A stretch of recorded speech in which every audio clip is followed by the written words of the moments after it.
ఇప్పుడే ఇక్కడ ఎమ్మెల్యే అడిగాడు, శిథిలావస్థలో ఉండే వంతెనలన్నీ డబ్బులు అడిగారు. మొన్నే శాంక్షన్ చేశాను, తొందరలోనే పూర్తి చేసే బాధ్యత కలెక్టర్ గారికి అప్పచెప్తున్నాను. ఇప్పుడే నేను చెప్పాను, R&B రోడ్స్ అన్ని పార్ట్ హోల్స్ అని క్లియర్ చేస్తాం. కొత్త రోడ్స్ కూడా కొన్ని అడిగారు, అవి కూడా శాంక్షన్ చేస్తాం. డొంక రోడ్లకి రైతుల కోసం కొంత నిధులు పెడతాం. ఒక పద్ధతి ప్రకారం ఫేజ్డ్ మేనర్లో పూర్తి చేస్తాం. దళిత వాడల్లో శ్మశాన వాటికలన్నీ కూడా పూర్తి చేసే బాధ్యత, అవి కూడా ఈ సంవత్సరం నుంచే ల్యాండ్ ఎక్విజిషన్ అవసరం తీసుకొని అవి కూడా పూర్తి చేస్తాం. మైనర్ ఛానల్స్ని, మైనర్ డ్రైన్స్ని రిపేర్లు కూడా స్టార్ట్ చేసి అవి కూడా అవన్నీ పూర్తి చేసి మిమ్మల్ని కూడా నేను ఒకటే కోరుతున్నా. మొన్న అయితే పంచాయతీలు అయితే ఇంటి పన్ను కట్టమంటే స్వచ్ఛందంగా ముందుకొచ్చి అందరూ కట్టేశారు ఆన్లైన్లో. రైతులు కూడా నీటి ఎద్దడి చాలా తక్కువ ఉంటుంది, అది కూడా మీరు కడితే నీటి సంఘాలు ఎప్పటికప్పుడు పనులు చేస్తాయి. ఇంకా డబ్బులు తక్కువ వస్తే మనం ఇస్తాం. కానీ ఏదేమైనా ప్రజల భాగస్వామ్యం కూడా అవసరం అని చెప్పి నేను మీకు తెలియజేస్తున్నా. అదే మరి ఈరోజు ఎంపీ గారు ఒక విషయం చెప్పారు, రైతుల పట్టాల సమస్యకు పరిష్కారం చెప్పిన దానికి అభినందనలు చెప్పారు, వారిని అభినందిస్తున్నా.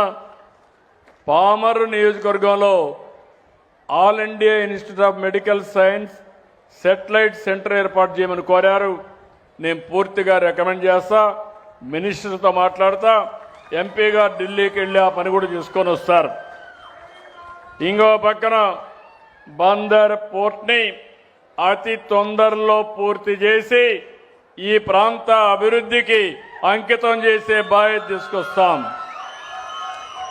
అక్కడంతా బందర్ పోర్ట్ అనుసంధానంగా పరిశ్రమలు, ఫుడ్ ప్రాసెసింగ్, పిల్లలకు ఉద్యోగాలు ఇవన్నీ ఇవ్వడానికి ముందుకు పోతాం. ఎంత ల్యాండ్ ఉంటే అంత ల్యాండ్ కూడా తీసుకొని ఇంకో పక్క టూరిజాన్ని కూడా అభివృద్ధి చేస్తాం.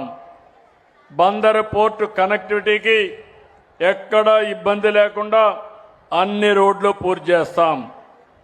ఇంకో పక్క గిలకల దిండి షిప్పింగ్ హార్బర్ చెప్పారు, అది కూడా ఫిషింగ్ హార్బర్ చెప్పారు, అది కూడా తొందరలో పూర్తి చేయడానికి ముందుకు పోతాం.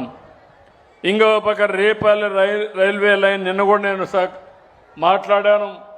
కొంత చిన్న చిన్న సమస్యలు ఉన్నా మీరు కూడా కోఆర్డినేట్ చేయండి, మనం వర్కౌట్ చేద్దాం.